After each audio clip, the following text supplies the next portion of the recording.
दोस्तों पठान फिल्म 25 जनवरी को रिलीज होने वाली है। बताते चले कि कई मंथ से जब इस फिल्म का टीजर भी रिलीज नहीं हुआ था तो लोगों ने इसके खिलाफ प्रोपेगेंडा बोलना शुरू कर दिया था। और जब से दीपिका पादुकोण का बेशर्म सॉन्ग आया है तब से ये मसाइल एक एक्सट्रीम लेवल पर पहुंच चुके हैं।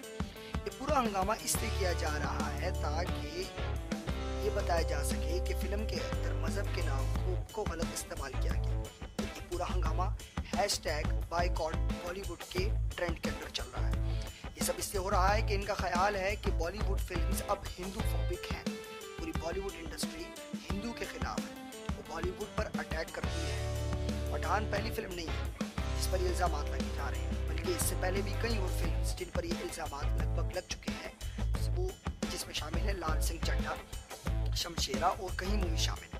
फिल्म्स के अलावा तो अब सॉन्ग्स भी ऐसे आने स्टार्ट हो गए हैं जिसमें ये बताया जा रहा है कि ये एंटी हिंदू। और उसके अलावा अब ट्विटर के कुछ अकाउंट्स ऐसे हैं जो बोलते हैं कि पुरानी फिल्म के क्लिप्स में से भी कुछ ऐसे क्लिप्स होते थे जो कि एंटी हिंदू थे।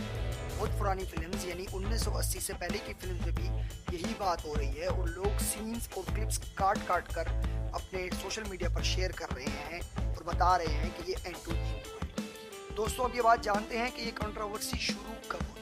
दोस्तों ये बात शुरू होती है जब आपका सॉन्ग बेशरम जो कि पठान फिल्म का है ये रिलीज हुआ। बेशरम सॉन्ग के अंदर कुछ जगहों पे दीपिका पादुकोण ने अलग अलग रंग के कॉस्ट्यूम पहने थे और उसी में से एक कॉस्ट्यूम जो पहना था वो था ऑरेंज कलर का। तो ये बोला गया कि ये बेशरम रंग ऑरेंज कलर को कहा गया है और ऑरेंज रंग हिंदू मजहब में बहुत ही पवित्र कलर यानी कि बहुत ही प्योर कलर समझा जाता है।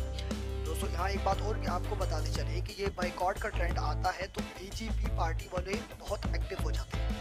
तो कहीं ऐसा तो नहीं कि ये बाइकॉट किसी खास पॉलिटिकल पार्टी की तरफ से भी लगाया जाता है, क्योंकि अगर बीजेपी ऑरेंज कलर की तौहीन करे तो उन्हें कोई कुछ नहीं कहता, कोई बढ़ावा नहीं होता और कोई चर्चा नहीं होता।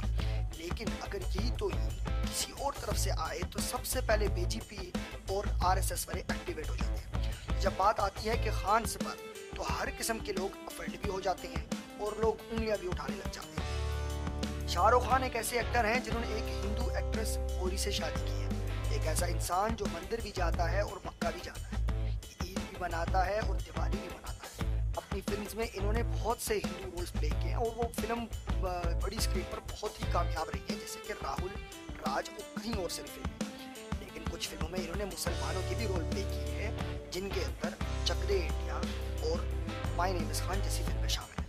इनके घर में हिंदू वर्शिप्स भी होती हैं और मुस्लिम वर्शिप्स भी होती हैं और दुनिया के सामने ये इंडिया को रिप्रेजेंट करते हैं। साल 2015 में शाहरुख खान ने एक स्टेटमेंट दी थी। इन्होंने कहा था कि अगर रिलीजियस टॉलरेंस कम नहीं की गई तो इंडिया डार्क एजेस की तरफ जाएगा और ये एक बहुत खतरनाक चीज़ है। लेकिन इस स्टेटमेंट को लेकर इंडिया में बहुत हंगामा हुआ और शाहरुख खान को पाकिस्तानी एजेंट बाकायदा कहा गया और ये पाकिस्तानी एजेंट इनको बीजेपी की एक मिनिस्टर की तरफ से ही कहा गया। ये सब आरएसएस और बीजेपी की तरफ से बोला जाता है और यूपी के सीएम ने तो यहाँ तक बोल डाला था कि शाहरुख खान और हाफिज सईद एक जैसे हैं। उनके अल्फाज बिल्कुल हाफिज सईद के अल्फाज के बराबर होते हैं। मसला ये है कि शाहरुख खान जैसे एक्टर भी बहुत ही प्रॉब्लमेटिक बन जाते हैं जब दोनों तरफ से रिलीजियस एक्सट्रीमिस्ट की बात आ जाए। जो लोग मज़हब के नाम पर सेपरेशन करना चाहते हैं उनके लिए बड़ी हैरत की बात है कि इतने फेमस आदमी इंडिया का जो हर वक्त प्यार बांटता रहता है,